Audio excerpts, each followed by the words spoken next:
새해 첫 주 아침에 하나님께서 주신 말씀은 여호수아서 3장 14절부터 17절까지 말씀입니다.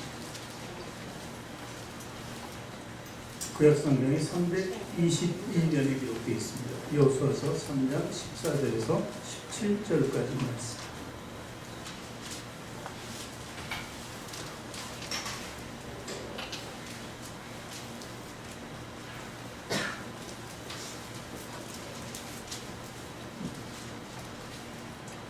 구약 성경 322년에는 323년 이렇게 있는 여호수아서 3장 14절부터 17절까지 말씀 찾으셨으면 우리 함께 읽도록 하겠습니다. 백성이 요단을 건너려고 자기들의 장막을 떠날 때 제사장들은 언약궤를 메고 백성 앞에서 나아가니라. 요단이 곡식 거두는 시기에는 항상 언덕에 넘치더라.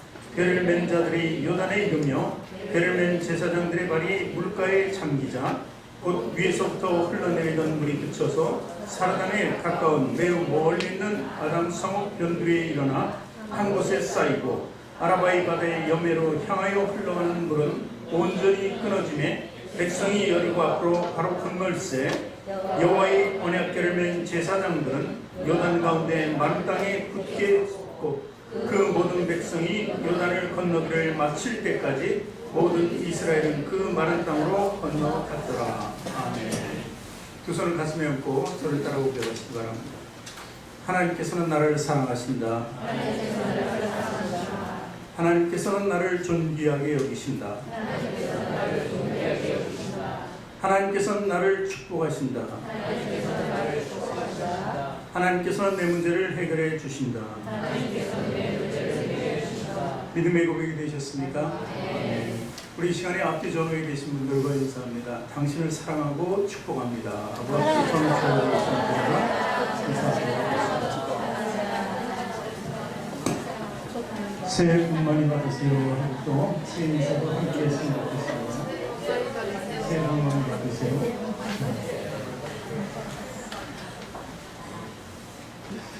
항상 우리는 설교 전에 이렇게 웃음으로 미소를 띠고 하나님 말씀을 받고 그 은혜에 사는 줄 믿으시기 바랍니다.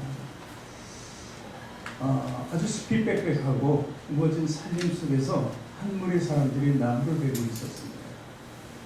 근데 그 많은 사람 중에 한 사람이 특별하게 나무를 잘 베요. 다른 사람보다 굉장히 성과를 많이 올립니다. 그래서 많은 사람들이 그에게 비결을 물어봅니다. 어떻게 그 나무를 우리보다 더 빠르게 많이 자랄 수가 있습니까? 그랬더니 그 대답은 이렇습니다. 저는 여러분들이 쉼 없이 일할 때 저는 쉽니다. 1시간 일하면 저는 항상 10분을 쉽니다. 그렇게 일을 반복하고 또 10분 쉬는 동안에 중요하게 하는 것이 있는데 그때 도끼의 날을 간다는 것입니다. 금방 무뎌진 도끼의 날을 또 갈고 시작하는 것이죠. 그렇기 때문에 그 도끼는 날마다 새로워져서 나무를 벨 때 더 쉽게 되는 것입니다. 용이한 것이죠. 그래서 다른 사람보다 나무를 많이 벤다 이렇게 이 비결을 얘기해 줬습니다. 우리 영적인 원리도 그렇지 않을까요? 우리가 쉼없이 정말 바쁜 나라를 살아갑니다. 근데 뭔가 잊어버리고 나간다는 사실은 모르고 그냥 계속 내 일만을 열심히 하는 거예요. 그럼 성과가 많고 그리고 주어진 것이 많이라고 생각합니다. 그런데 보면 보편적으로 그렇지 않아요. 그런데 우리가 그리스도인으로 특별하다는 것은 우리에게는 다른 그 모든 사람들과 다른 방향의 의식이 있기 때문에 우리도 도끼의 날을 가지고 있습니다. 그것을 우리는 말씀의 날이라고 하죠. 계속 반복되는 그 삶 속에서도 우리는 쉼을 걷고 그 쉼 속에서 말씀의 날을 갈아가는 것입니다. 그러면 모든 일이 효과적입니다. 생산적이고 그리고 피곤치 않고 샘을 날마다 주시니까 말씀 속에서 그것이 바로 우리 영적인 삶이 되어야 된다는 것입니다. 우리는 예배자로서 살아갑니다. 그래서 많은 사람들과 다른 것이죠. 그 다름을 보여주는 것은 우리가 한 주간의 삶 속에서 하루를 하나님께 드리더라도 다른 모든 사람들과 구별되고 성별된 것은 그들보다 훨씬 나은 삶을 살고 있다는 것이죠. 그것은요 물론 물적으로 그리고 보이는 시각적으로 보이지는 않을 수 있습니다. 그러나 우리 마음이 있죠. 우리 중심이 있다는 것입니다. 내 마음이 평안하니까요. 평안한 사람은요 모든 일 할 때 지칠 줄 모르는 것입니다. 그 삶이 2020년 우리에게 주어지길 원합니다. 2020년도 한 해를 굉장히 바쁘게 살아가야 될 거예요. 전년보다도 더 큰 숙제를 하는 것처럼 더 무거운 짐을 진 사람처럼 그렇게 살아가야 되지 않을까 이렇게 걱정하는 사람도 있을 겁니다. 그러나 걱정하지 마십시오. 모든 짐은 예수님께 내려놓는 것, 하나님께 내려놓는 것입니다. 그리고 이 한 주간의 이 시간, 특별히 예배자로서의 산다는 그 삶은요, 말씀의 날을 가는 거예요. 소리가 들립니까? 스스로 말씀의 날을 갑니다. 쓱싹 하면서 그럼 나는 그 무뎌진 내 영적인 삶을 회복하고 이제 올바른 가치관을 가지고 하나님께 나가는 그 귀한 삶을 사는 거야. 나는 성결한 삶을 살 수 있는 그런 사람이다. 그리고 성결한 예배자로서 살아갈 수 있다는 것을 하나님께 늘 보이며 살아가는 거예요. 그러면 오늘 말씀의 제목처럼, 말씀의 결과처럼 하나님께서 앞서서 다 일하시고 우리는 그저 뒷다리를 뿌리라는 것이죠. 이것이 바로 하나님께 주시는 형통한 삶이고 복된 삶인 것을 믿으시기 바랍니다. 오늘 말씀의 제목이 뭡니까? 요단을 건너라는 것입니다. 요단은 강이죠.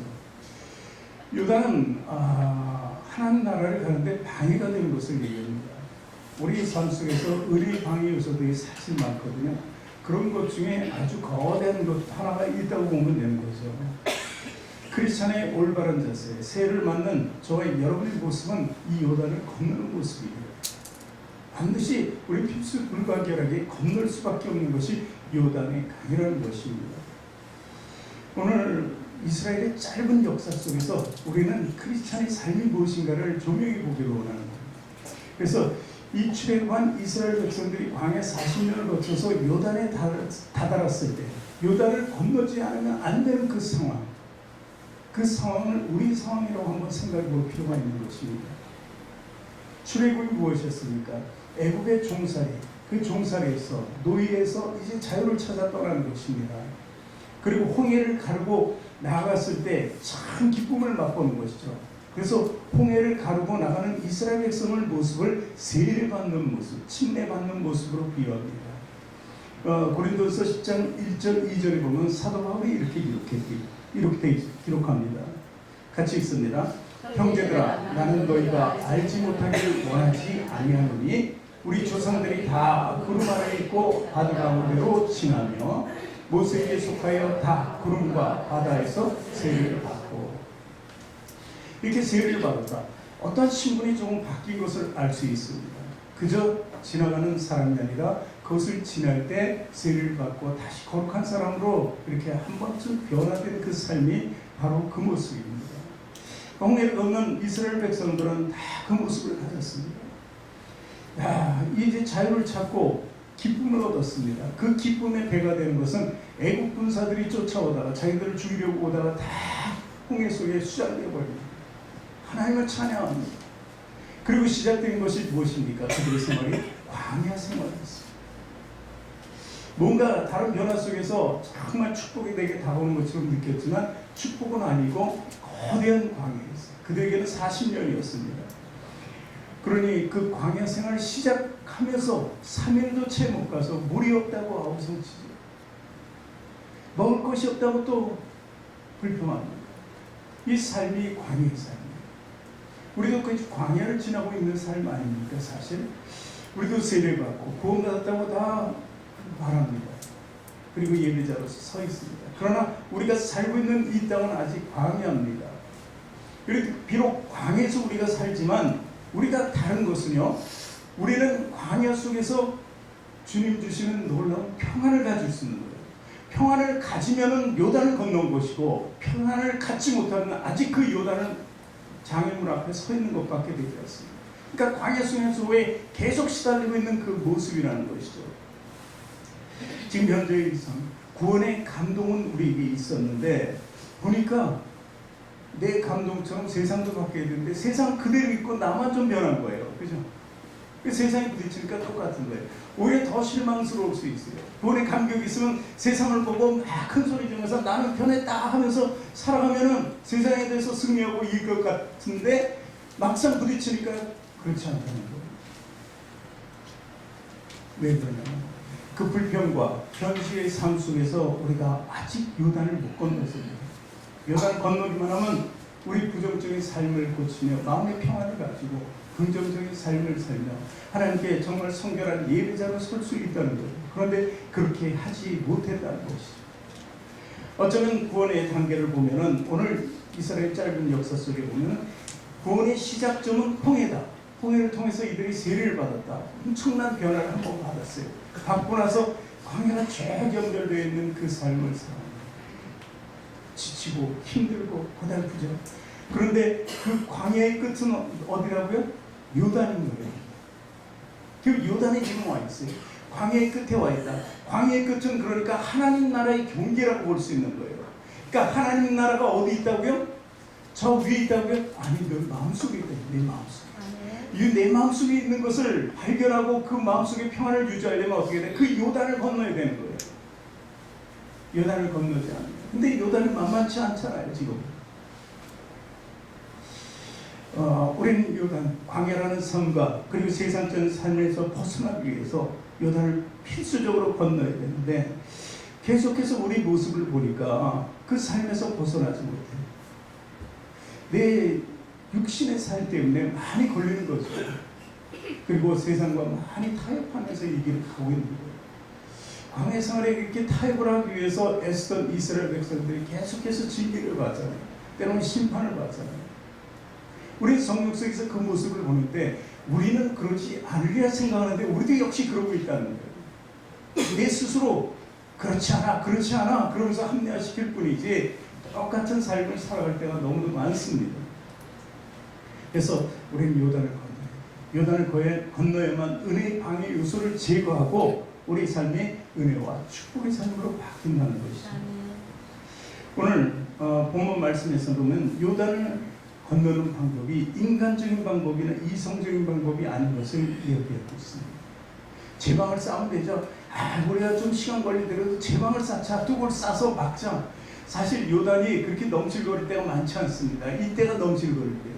어떤 분을 갔다 오신 분들 그래요. 요단이 뭐 개천 같다고, 실개천 같다고 그런 얘기도 합니다. 근데 천에 따라서 이제 다르고 그리고 그 시대 그 배경에 주님께서 말씀하신 기록에 물이 넘실 차 있으면 그 차 있는 겁니다. 어쨌든 그 인간적인 방법은 우선 제방을 쌓는 거예요. 시간이 오르고. 그렇지 않으면 두 번째 방법은 뭐가 있을까요? 배를 만들어서 그 많은 인연이 계속 반복해서 건너가는 방법 두 가지밖에 없는 것입니다. 근데 그런 방법은 다 인간적인 방법. 얼마나 시간이 소요되겠습니까? 40년을 떠돌던 그들에게 또 그걸 한다는 게. 그런데 방법은 하나님께서 가르쳐 주신 거예요. 내 말대로 하는 거예요. 주님의 명령대로. 하나님의 뜻대로 하는데 모든 것을 맡기라고 오늘 가르쳐주고 있는 것입니다. 보통 이스라엘 백성의 광야 행로, 이스라엘 백성들이 이제 언약궤, 법궤죠. 법궤를 중심으로 해서 항상 이동합니다. 그럼 지파들이 12지파들이 에워싸고 합니다. 앞과 뒤와 옆에 좌우로 해서 다 에워싸고 행진하는 것이 보통 상례입니다. 근데 오늘은 어떻게 하라고요? 그 방법이 아니고 바로 언약궤를 앞세우라는 겁니다. 백성은 뒷단 한참 좀 떨어져서 가라는 거예요. 언약궤를 메고 가는 제사장이 필요하겠죠. 그 언약궤가 앞으로 가라는 것입니다. 이 언약궤의 중요성을 이스라엘 백성도 굉장히 잘 알고 있습니다. 왜냐하면 그들이요 하나님의 임재를 보고 싶었어요. 하나님 왜 안 보이시지? 저들 믿는 우상들은 다 보이잖아요. 그렇죠? 마음대로 숫자를 늘릴 수 있고 만들 수 있고 볼 수 있는데 절하고 싶으면 앞에 두고 절할 수 있고 그런데 하나님만은 보이진 않아요. 그러니까 보고 싶었어요. 그토록. 그래서 모세가 시내산에 올라왔을 때 그들이 보고 싶은 하나님을 만들었죠. 그게 금송아지였습니다. 금송아지를 만들고 오히려 징계를 받죠. 그리고 이제 하나님께서는 그들을 안타까운 나머지 언약궤를 만드시고 거기에다가 세 가지 성물을 넣어두죠. 첫 번째가 뭐예요? 모세가 가지고 내려온 십계명, 돌판. 두 번째가 뭐죠? 만나의 항아리. 세 번째는 아론의 쌍난 지팡이. 이 세 가지였습니다. 이 세 가지는 사실 하나님의 전지전능하십니다. 통치하심 그리고 생명 이런 것들을 다 나타내는 것입니다. 그러니까 쉽게 하면 뭐예요? 하나님의 권능을 나타냅니다. 두 번째 만나의 항아리는 생명 유지를 원합니다. 그 다음에 세 번째 아론의 쌍난 지팡이는 역시 전지전능하신 하나님만 나타내는데 이 세 가지가 뒤로 와서 후에 하나님이 약속하신 예수님이 오시고 나서 우리는 알게 됐습니다. 첫 번째가 뭐라고요? 말씀, 하나님의 말씀, 계명은 바로 예수님께서 복음을 통해서 완성시킨 말씀이에요. 사랑이죠. 사랑보다 위대한 능력은 없다는 것을 우리에게 가르쳐줍니다. 만나의 항아리를 통해서 예수님께서 우리에게 보여주신 것은 무엇입니까? 사망에서 영생으로 가는 사람. 육의 양식이 아니라 영의 양식인 것을 보여주셨습니다. 그리고 세 번째 아론의 쌍난 지팡이는 무엇을 의미합니까? 예수님께 몸소 십자가에 달려서 죽으시고 부활하신 것을 얘기했지 않습니다. 어쩌면 하나님께서 구약에서 그들에게 임재를 보여준 것이 바로 우리는 지금 현재 예수님을 통해서 다 볼 수 있는 것이죠. 그러니까 이 힘의 상징, 권능의 상징, 능력의 상징, 생명의 상징이 이 부활의 상징인 언약궤가 앞서 가야만 됐던 거예요. 그러니까 이스라엘 백성보다는 하나님이 앞서가야 되는 거예요. 그리고 우리도 요단 건너에서는 우리가 앞서가는 것이 아니라 하나님이 앞서가고 우리가 뒤따라야 한다는 것입니다. 그래서 우리는 하나님께서 보여주신 그 땅으로 들어가기 위해서는 반드시 주님의 뜻대로 살아야 한다는 것을 알아야 한다는 거죠. 본문 앞에 11절을 보면은 이렇게 기록되어 있습니다. 여호수아 3장 11절 같이 읽습니다. 보라, 온 땅의 주의 언약궤가 너의 앞에서 요단을 건너가신 하나님. 그러니까 주님께서, 하나님께서 먼저 행함으로 보여주고 있고 그 문제를 뚫고 나가신 거예요. 문제의 가운데를 향해서 나가시고 있는 것을 누가 봐야 돼요? 이스라엘 백성들이 본다는 거예요. 우리도 마찬가지입니다. 우리가 문제가 있을 때 우리가 해결하는 것이 아니라 우리를 통하신 그 하나님의 역사심이 먼저 가서 그 문제 해결하고 있다는 것을 알아야 돼요. 15절 오늘 본문 말씀은 같은 맥락이잖아요. 여호수아 3장 15절 보니까 요단이 곡식 거두는 시기에는 항상 언덕에 넘치더라. 궤를 맨 자들이 요단에 이르며 궤를 맨 제사장들의 발이 물가에 잠기자. 그래서 먼저 나가는 것입니다. 먼저. 하나님께서는 우리와 함께 하신다고 했어요. 함께 하신다는 그 의미는 우리와 같이 동일한 선상에서 가는 것을 의미하지 않습니다. 하나님이 항상 앞서가신다는 거예요. 요한복음 15장 16절을 한번 같이 읽습니다.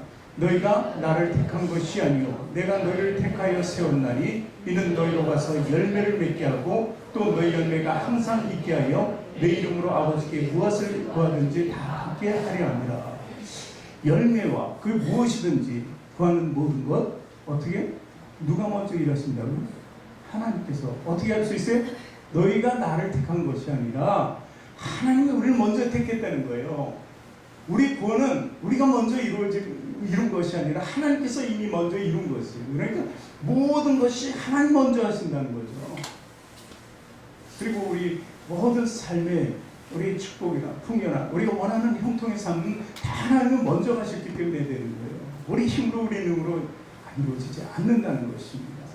그것을 우리는 분명히 알아야 돼요. 그래서 오늘 요단을 하나님의 언약궤가 먼저 들어가야 한다는 것입니다.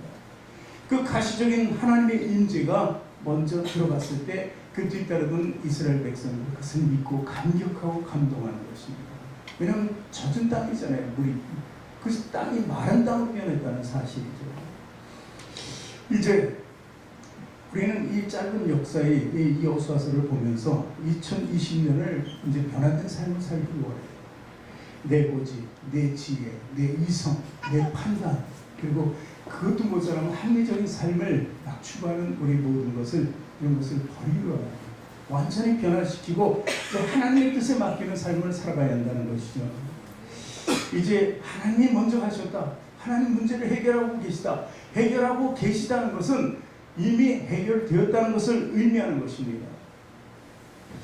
그런데 우리가 그러면은 하나님이 지금 내 문제를 해결해 주시고 계시다는 것을 믿어야 돼요. 믿음이 없으면 아무리 하나님이 이래도 나는 불안해요. 걱정이 돼요. 금침되고 염려하는 거예요. 근데 믿으면은 완벽하게 모든 것이 이루어집니다. 합력하게 선을 이룬다는 것이 우리들만이 아닙니다. 우리 주님도 우리가 합력하고 그런 뜻이죠. 자, 여호수아 3장 5절에 보면은 우리 하나님 앞에서 우리 믿음을 증명하는 모습이 나타납니다. 3장 5절 같이 읽습니다. 여호수아가 또 백성에 이르되 너희는 자신을 성결하게 하라. 여호와께서 내일 너희 가운데 기이한 일들을 행하시리라. 조건이 뭐예요? 너희는 자신을 성결하게 하라는 거예요. 성결하게. 말씀이 안 나왔네. 다시 한번 읽겠습니다. 여호수아가 또 백성에게 이르되 너희는 자신을 성결하게 하라. 이게 선행이 되어야 된다는 거예요. 성결하게 한다는 거. 쉽게 제가 얘기할게요. 요셉이 노예로 팔려갔어요. 팔려간 집이 보디발 장군의 집이에요. 그곳에서 노예로서 정말 지혜 있고 하나님의 형통하심을 보여주니까 보디발 장군도 형통하심을 보았다고 그랬잖아요. 형통하게 되니까 어떻게 됩니까? 모든 것을 관리할 수 있는 정말 집사라고 그러죠. 보통 그 집사의 역할을 하는 거예요. 자기가 보디발 장군 그 아내 외에는 다 다스릴 수 있는 거예요. 노예로서는 정말 거기 설 수 없는 자리잖아요. 그렇게 섰습니다. 그런데 이제 보디발 장군 아내가 그 용모가 준수하고 무엇이든지 얘기하는 마음에 들었어요. 장군이니까 이제 약간 자주 나가니까 아마 그 땡겼나 봐요. 그런 마음이 전부. 근데 이제 같이 동침하기로 원했는데 요셉이 거절했잖아요. 거절했는데 굉장히 큰 희생이 있었습니다. 죽음이죠. 거절은 사실. 그래서 노예가 주인이 시키면 대로 해야 되는데 죽음이었습니다. 다행히 죽지 않고 죄수로 전락했지만 그는 요셉은요 그거 죽을 줄 알았지 죄수로 간다는 것도 생각 못했습니다. 그러나 죽음을 각오하고 어떻게 됐어요? 악을 행하지 않았다. 이렇게 성경 기록합니다. 악을 행하지 않았다. 그것이 바로 성결이라는 거예요. 악을 행하지. 그럼 또 다른 인물을 한 사람 더 보자고요. 우리 다윗을 보자고요. 다윗은 어땠습니까? 늘 전장에서 정말 하나님 뜻대로 살았던 다윗이 이제는 좀 피곤해서 이제는 좀 쉬자. 이 정도는 되지 않았나. 그리고 쉬면서 정정의 궁안에 위에서 거닐 때 보니까 그의 모습에 보이는 건 뭐였습니까? 밧세바였습니다. 밧세바. 19금이라서 뒤는 얘기 안 하겠는데 밧세바를 보고 그는 악을 행했단 말이야. 성결치 못했다는 것입니다. 그래서 우리는 이 두 사람을 비하면서 사실 똑같이 하나님의 원대한 축복 가운데 있었던 사람이지만 정말 악을 행하면 성결치 못하게 되고 악을 하려면 성결하게 하는 것을 쉽게 알 수 있는 것입니다. 구약의 제사가 뭐예요? 우리가 예배 드리고 있잖아요. 예배는 뭐예요? 우리를 성결케 하는 거예요. 성결케. 그러니까 날마다 우리는 예배자의 삶을 나는 예배자입니다. 이렇게 삶을 살아야 돼요. 예수님께서 십자가에 죽으신 이유가 뭡니까? 우리를 성결케 하기 위해서요. 우리 죄를 통할해 주시고 우리 불의에서 깨끗하게 하시기 위해서 십자가에서 피 흘려 죽으셨다는 사실입니다. 그것이 성결이에요. 그래서 우리는 그것을 믿잖아요. 그 믿음이 확고해질 때 우리는 성결케 되는 거고 진정한 예배자가 된다는 거예요. 그것이 바로 요단을 건너는데 필수적인 조건이었어요. 어려운 조건이 아니잖아요. 그 조건만 우리가 증명할 수 있다면 하나님께서 앞서시고 모든 문제를 해결해 주신다 하는 것이죠. 2020년 어떤 우리에게 고난이 주어질까? 어떤 환난이 또 주어질까? 나는 생각해 봅니다. 미리 앞서서 많이 걱정하는 사람도 있어요. 그러나 우리가 요단을 건너고 마음의 평안을 얻었다면 아무것도 걱정하지 않습니다. 환난도 걱정하지 않습니다. 오히려 그 고난 중에 뒤에 오는 영광을 볼 수 있기 때문에 그래요. 그리스도인은 눈은요 앞에 있는 것을 보지 않고 장애물 뒤에 있는 것을 보잖아요. 장애물 뒤에는 항상 영광이 있어요. 그 영광을 쟁취하기 위해서 우리는 할 일이 뭐예요? 믿음이에요. 그냥 믿음, 성결한 믿음이라는 거예요. 그럼 하나님이 앞서서 다 해주신다는 것입니다. 이스라엘 민족이 확실한 믿음으로 여호와의 길을 앞세우니까 요단강이 갈라졌습니다. 땅이 마르고 평탄한 길이 열렸습니다. 우리도 마찬가지입니다. 그 평탄한 길, 축복의 길이요 우리가 요단을 건넜을 때 가능한 거예요. 은혜의 방해 요소들을 제거하시기 바랍니다. 우리를 가로막는 것들이 많아요. 우리가 합리화시키는 게 얼마나 많습니까? 제가 이런 말씀 안 드리려고 했는데 주일날 여행 끼면은요 제가 그랬잖아요. 우리가 한번 믿으면요 어떤 스케줄도 하나님의 스케줄을 꺾을 수 없고 그 위에 놓일 수도 없어요. 근데 이런 얘기한단 말이에요. 저는 다 이해해요. 아, 이거 미리 여행 약속을 한 건데. 근데 믿음은 10년이 넘었는데 그 약속은, 여행 가는 약속은 한 달쯤, 몇 달, 뭐 길면 한 2년 전. 그럼 어떤 게 앞선 거예요? 10년 전에 우리가 믿음의 고백할 때가 앞섰잖아요. 그럼 그 스케줄이 뭔지예요, 사실은. 이제 어쩔 수 없는 상황도 있습니다. 회사에서 이럴 때는 할 수 없죠. 단체니까. 그럴 때 제가 뭐라 그러는 것이 아닙니다. 가서 또 예배 드리면 돼요. 교회를 찾아서 예배 드리면 아무 일 없습니다. 혹시나 그러면 그렇지 않을까봐 얘기하는 것이고, 그러니까 어떤 것인지 합리화시키면 안 된다는 것을 얘기하고 싶어서 그렇습니다. 종교개혁을 이끈 프랑스 출신의 개혁교회의 신학자고 종교교육자 칼빈이라는 사람이 있어요. 모르는 사람은 없죠, 칼빈. 그는 말하기를 이렇게 얘기합니다. 신앙이란 눈을 감고 귀를 기울이고 그리스도의 지시하는 대로 캄캄한 밤을 걸어가는데 한 발자국 한 발자국 옮겨놓는 것이다. 이렇게 얘기합니다. 누구의 지시대로? 예수님의 지시대로 움직이는 것이 바로 신앙이다라고 이렇게 정의하고 있는 것입니다. 그러니까 우리의 믿음, 신앙의 결단이 항상 요구가 되는 것이죠. 이걸 물러서느냐, 전진하느냐, 이것을 하느냐, 안 하느냐. 날마다 신앙적인 기로에 서 있지 말고 일단 한번 정하면 하나님 편에 항상 서시기 바랍니다.